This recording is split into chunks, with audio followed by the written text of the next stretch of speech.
అతను రాగానే వీళ్ళందరూ ఎందుకు నవ్వుతున్నారో తెలియట్లేదు అత్త.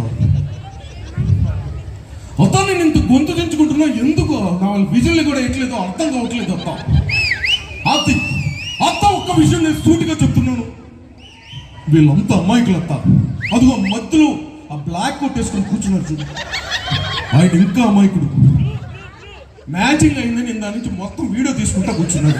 ప్రోగ్రామ్ కంటే ఫోన్లోనే ఎక్కువ ఉన్నాడు అత్త. అత్త ఒక్క విషయం నేను సూటిగా చెప్తున్నాను, ఆ మొహానికి వేసిందంతా మేకప్ అని ఆయనకి తెలియదు అత్త. అత్త విగ్గు తీసేస్తే ఆయన బట్టతల నీ బట్టతల ఒకేలా ఉంటుందని ఆయనకి తెలియదు అత్త. అత్త ఒక్క విషయం నేను సూటిగా చెప్తున్నాను, నీకోసం కమిటీ వాళ్ళ ఫన్ టైం క్లబ్ వాళ్ళు 3 రోజుల నుంచి ప్లేట్ పూరి సింగిల్ టీ అలాగే దాచారత్త.